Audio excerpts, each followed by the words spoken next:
வணக்கம் நண்பர்களே, எல்லோரும் எப்படி இருக்கீங்க? நான் உங்கள் நீரா செல்வி ரொம்பவே நலமா இருக்கேன். இன்றைய காணொளி எவரெஸ்ட் பேஸ் கேம்ப் ட்ரிப்போட டே 5 பற்றினது, அதாவது 5வது நாள். நான் பொறுமையே இழந்த நாள். அதை நீங்கள் பார்க்க உங்களுக்கே புரியும். இன்னும் நீங்கள் இதுக்கு முன்னாடி உள்ள 4 காணொளியை பார்க்கலன்னா போய் பார்த்துட்டு வாங்க. அப்போ தான் உங்களுக்கு இந்த எவரெஸ்ட் பேஸ் கேம்போட பயணம் உங்களுக்கு புரியும். அப்படியே பக்கத்தில் உள்ள லைக் பட்டனை அமுத்தி சப்ஸ்கிரைப் பண்ணாதுங்க, சப்ஸ்கிரைப் பண்ணிக்கோங்க. உங்கள் நண்பர்களிடம் ஃபேமிலி மெம்பர்ஸ்கிட்ட ஷேர் பண்ணிக்கோங்க. நீங்கள் கொடுக்குற உற்சாகத்தில் தாங்க நான் இந்த மாதிரி தரமான காணொளிகளை போட்டுக்கிட்டே இருக்க முடியும். இப்போ வாங்க என் கூட வீட்டிலிருந்து வீச்சுவலாக ட்ராவல் பண்ணுங்கள். நீரா செல்வி ட்ரிப் உங்களை அன்புடன் வரவேற்கிறது. எப்போதும் போல் நம்மளோட டேயை 6:30 மணிக்கு பழங்கள் போரச்சோட ஸ்டார்ட் பண்ணோம். அதை முடிச்சுட்டு நம்மளோட இன்னைக்குள்ள பிளான் என்னன்னா 14 கிலோமீட்டர் ஹைக் பண்ணி டெபுச்சே போகிறோம். மணி இப்போ 7. நாங்கள் பசியாறிட்டு கிளம்பிட்டோம். வழி நெடுகிலும் இன்னைக்குள்ள பயணத்தில் பார்த்திங்கன்னா ரொம்ப அழகான காட்சிகள் இருக்குது. நம்ம ஒரு மொனாஸ்ட்ரி கூட போகிறோம். பாருங்கள், நான் மெதுவாக தான் நடந்து போகிறேன். இந்த பாதையை பாருங்கள் எப்படி இருக்குன்னு. அங்கே பாருங்கள் எவ்வளோ வேகமாக நடந்து போகிறாங்க. என்னோடய ஸ்டெப்ஸை பாருங்கள். நான் ஏன் இவ்வளோ ஆதங்கமாக பேசுகிறேன்னா, எங்களுக்கு கொடுத்த கைட்டு, ஒரு பயணத்தில் கைட்டுன்றது ரொம்ப முக்கியம்.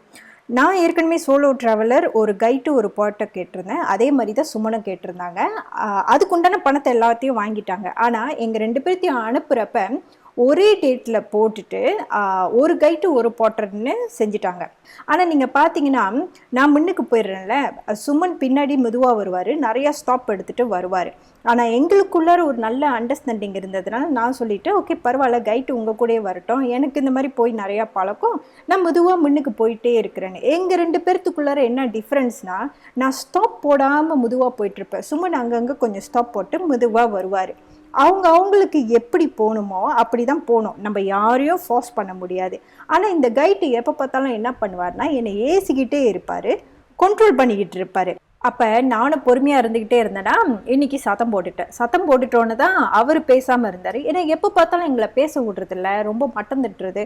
ஒரு கெஸ்ட்டை எப்படி நீங்கள் ட்ரீட் பண்ணணுமோ அவருக்கு தெரிய மாட்டுது. ஏன்னா அவருக்கு எக்ஸ்பீரியன்ஸ் இல்லை. மொதல் சொன்னாங்க 7 வருஷம்னு. சுமன் அவர்கிட்ட பேச இப்போ தான் எங்களுக்கு தெரியுது. ஒரு 1 to 2 years தான். அது கூட உண்மையா இல்லை இப்போ தான் புதுசாக வராரா எங்களுக்கே தெரியல. ஏன்னா மற்ற கைட்டுக்கும் இவரையும் பார்க்குறப்ப நிறைய டிஃப்ரென்ஸ் தெரியுது.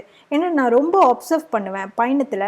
மற்ற சோலோ ட்ராவலில் ஒரு கைட் கூட போகும்போது எப்படி அவங்கள ட்ரீட் பண்ணுறாங்க, எப்படி போகிறாங்கன்னு. இப்போ காலையில் நான் சத்தம் போட்டதுனால கைட் என்ன பண்ணியிருக்காரு, போட்டர் என் கூட நடக்க சொல்லியிருக்காரு. போட்டர் நம்மளை விட வேகமாக நடந்து முன்னுக்கு போயிடுவாங்க. ஏன்னா அவங்க அவ்வளோ பேக்கு தூக்கிட்டு போகிறாங்க பாருங்களேன். இப்போ என்னால் அவரும் கொஞ்சம் மெதுவாக நடந்து போகிறாரு. இதில் நான் என்ன சொல்ல வரேன்னாங்க, நல்லா ரிசர்ச் பண்ணி கைட்டோ இல்லை போட்டரோ எடுங்க.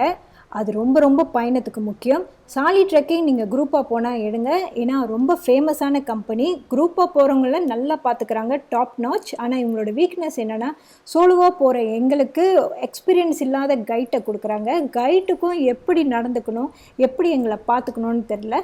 அது மட்டும்தாங்க, அதுதான் எங்களுக்கு ரொம்பவே டிசப்பாயிண்டடாக இருக்குது.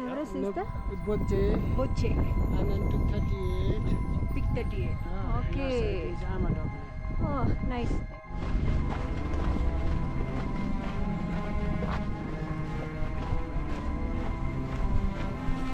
எப்படி பார்த்தாலும் அழகா இருக்கு. எவரெஸ்ட் உங்களை அன்புடன் வரவேற்கிறது. வாவ், எவ்வளோ அழகா இருக்கு. செம்ம அழகு. இந்த கருப்பு கலருக்கு பக்கத்தில் பின்னாடி ஒளிஞ்சிட்டு இருக்கு. இதுதான் எவரெஸ்ட்.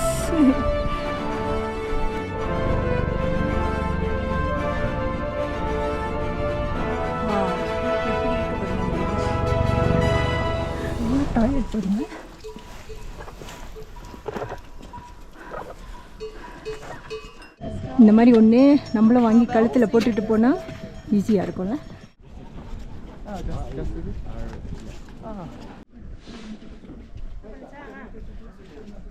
நல்லா பாருங்களேன், தெரியுதுங்களா? நம்ம இன்னும் எவ்வளோ மேலே போனோம் பாருங்களேன்.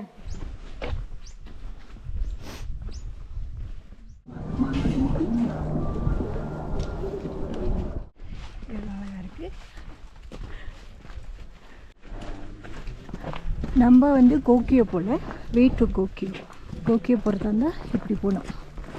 ஓகே, நம்மளோட பாதை வந்து இப்படி பேஸ் கேம்ப். கோக்யோ இப்படி தாங்க இருக்கும், ரொம்ப அழகாக இருக்கும். எவரெஸ்ட் பேஸ் கேம்ப் போகிறதுக்கு இந்த வழியாக போகிறது ஒரு பாதை இருக்குது. எக்ஸ்ட்ரா 3 நாள் வேணும். நான் புக் பண்ணுறப்பயே நான் இப்படி தான் போக போகிறேன்னு கேட்டேன். ஆனால் ஐஸாக இருக்கும், போக முடியாதுன்னு சொன்னாங்க. ஆனால் நிறையா பேர் அந்த வழியாக போனதை நான் பார்த்தேன். ஏன்னா எவரெஸ்ட் பேஸ் கேம்ப் நான் திரும்ப போவேனான்னு எனக்கு தெரியாது. கையோடு இதெல்லாம் முடிச்சுட்டு வந்துடணுன்னு தான் பார்த்தேன். இதுலேயும் எனக்கு கொஞ்சம் வருத்தம் இருக்குது.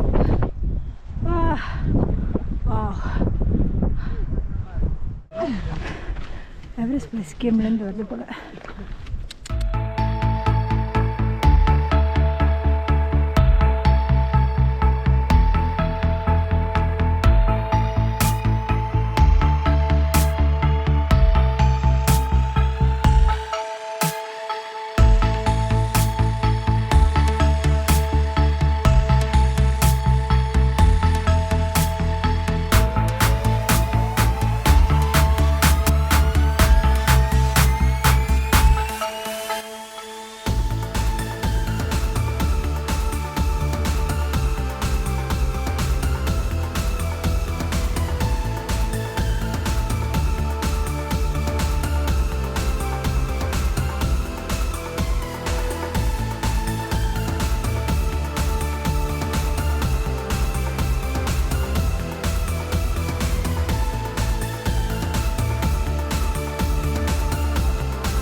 இறங்குறது அவ்வளோ கஷ்டமாக இருக்குது.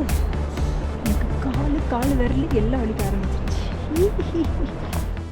இதுதான் நம்மளோட லஞ்ச் சாப்பிட்ற இடம். மணி 11 தான். நம்மளோட டால் பாத் இது சக்குன்னு ஊற்றி மிக்ஸ் பண்ணி சாப்பிடணும்.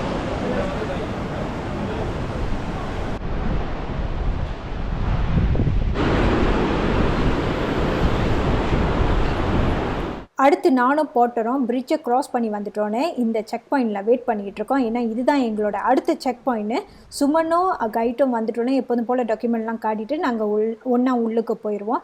இதோ திரும்பவும் எல்லா ப்ரொசீஜரும் முடிச்சுட்டு எங்களோட பயணம் தொடர்கிறது. 14 கிலோமீட்டர் போனவங்க வளைஞ்சு வரும். Not easy. கல்லாக இருக்குது, கால் வலிக்குது. Walking and laughing otherwise. இது மொனாஸ்ட்ரி. வேறு அழகாக இருக்குது பாருங்கள், இந்த வியூக்கும் அதுக்கும். இதுதான் அந்த டெம்பிள் போச்சே மொனாஸ்ட்ரி. 300 ரூபாய். நானே டிக்கெட் வாங்கிட்டு நானே போய்க்கிறேன். உள்ள கேமரா வீடியோ அனுமதி இல்லை, வெளியே மட்டும்தான் ஃபோட்டோ எடுக்க முடியும். உள்ள காலனி கழட்டிட்டு போய் பார்க்குறப்ப ரொம்ப அழகாக இருந்துச்சு. அப்படியே உட்காந்து தியானம் பண்ணிவிட்டு அதுக்கப்புறம் நான் வெளியாயிட்டேங்க. இந்த இடத்த மிஸ் பண்ணிடாதீங்க. ஜபம்லாம் படித்து எனக்கு கட்டி விட்டுட்டாரு. ஓகே, மொனாஸ்ட்ரி அவ்வளோ அழகாக இருந்துச்சு. உள்ளுக்கு ஆட்டு ரொம்ப அழகாக இருந்துச்சு. சூப்பர்.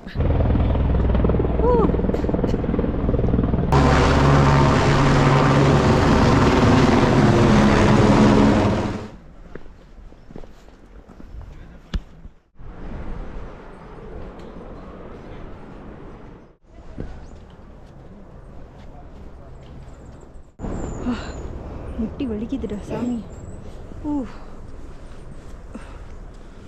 கஷ்டமாக இருக்கு. மணி 2. இப்போ குளிர் ஆரம்பிச்சிருச்சு. அதான் இந்த ஜாக்கெட் போட்டேன். நீங்கள் இந்த சீரீஸ் பார்த்தீங்கன்னா ஒரு தோடை நான் காண அடிச்சிட்டேன். டிப்போச்சே வந்தாச்சு. நானும் மாடுவேன். நான் யாக்கு எல்லோரும் டிப்போச்சே வந்து சேர்ந்துட்டோம். நான் தான் ஊட்டிகிட்டு வந்துக்கிட்டே இருந்தேன். அது கொம்பு பாருங்க. ஐயோ, எல்லாரும் வந்து சேர்ந்துட்டாங்களே. அவர் அங்கே உட்காந்து காஃபி குடிச்சிட்ருக்காரு. நான் சொன்னேன், பரவாயில்ல, ஹோட்டல் வந்துருச்சு, நீ என்ஜாய் பண்ணுன்னு. அவர் கூட உட்காந்து காஃபியை குடிச்சிருந்துருக்கலாமோ. டெம்டிங்காக இருந்தோம். நான் நடந்து போவேன்.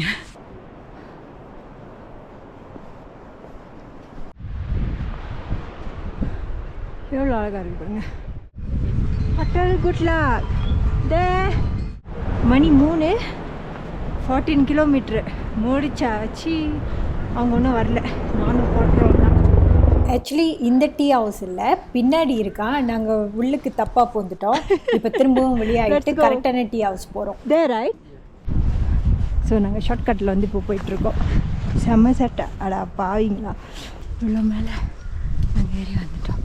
இதான் குட் லக் இன். சக்ஸஸ்ஃபுல்லி குட் லக் இன் வந்துட்டு நானே வந்து டீ ஆர்டர் பண்ணிவிட்டு உட்காந்துருக்கேன். 1 மணி நேரம் கழித்து கைட் வந்துட்டாங்க. கைட் வந்துட்டோன்னே ரூமுக்கு கீ கொடுத்துட்டு நான் இப்போ மேலே போயிட்டுருக்கேன். அந்த இன்குள்ளாரையும் நீங்கள் பார்த்தீங்கன்னா படிலாம் இருக்கும். படி ஏறி தான் உங்கள் ரூமுக்குள்ளார போகணும். இந்த ரூம் உள்ளுக்கு பார்த்தீங்கன்னா டாய்லெட் இருக்குது. அதுதாங்க எனக்கு ரொம்ப முக்கியமானது. ஈஸியாக போயிடுச்சு. அடுத்து இது ஒழுங்காக ஃப்ளஷ் பண்ணதுனால நானே போயிட்டு வாளியில் தண்ணிலாம் எடுத்துகிட்டு வந்து வச்சுக்கிட்டேன். ஏன்னா முகம் கழுவ எல்லாம் ஈஸியாக இருக்கும். இதெல்லாம் உங்கள் கைட்டு தாங்க செய்யணும். ஆனால் நான் எதையும் எதிர்பார்க்கல, நானே சொந்தமாக செஞ்சுக்கிட்டேன். அவர்கிட்ட சொல்கிறத விட நம்ம சும்மா இருக்கலாம். அதோட இங்கே பாருங்கள், தொட்டு பார்க்குறப்ப அவ்வளோ ஈரமாக இருக்குது, அவ்வளோ சில்லுனாக இருக்குங்க. இந்த ரூமுக்குள்ளே இருக்கிறதே ஒரு கொடுமை தான். அதோட இனிமேல் ஹாட் ஷவர்லாம் இல்லைங்க. இந்த மாதிரி தான் நீங்கள் டிஷ்யூ எடுத்து தொடச்சிக்கணும், அவ்வளோதான். அது மட்டும் இல்லைங்க, நான் மூக்கெல்லாம் துடைக்கிறப்ப என்னோடய மூக்கிலேருந்து ரத்தம் வர ஆரம்பிச்சிருச்சு. இதெல்லாம் நார்மல் தாங்க. மேலே போக போக குளிர் அதிகமாக இருக்கும். இதோ இந்த தைலத்தை பார்த்தாலே உங்களுக்கு தெரியுங்க, எல்லாமே கட்டியாக போயிடுச்சு, எதுவுமே லுக்கிட்டாக இல்லைங்க. என்ன சத்தம்? மழையா?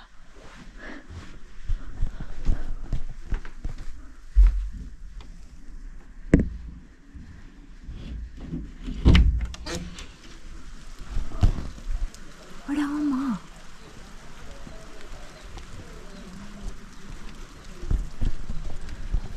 ஏற்கனவே இங்கே கூறும் மழை பெய்யுது. அடா பாவீங்களா. அடுத்து கீழே வந்துட்டு என்னோடய ஆக்சிஜன் லெவல்லாம் செக் பண்ணிவிட்டு எங்களோட இரவு உணவை முடிச்சுட்டு நாங்கள் மேலே போயிட்டு படுத்துட்டோங்க. அடுத்த காணொளி இதை விட இன்னும் கடுமையாக இருக்குங்க. ஏன்னா அடுத்து நாங்கள் மேலே போயிட்டுருக்குறோம்ல, இன்னும் குளிர் அதிகமாக இருக்கும். அடுத்த காணொளியில் உங்களை சந்திக்கிறேன். இப்போதைக்கு உங்களிடமிருந்து விடைபெறுவது உங்கள் நீரா செல்வி. பாய்.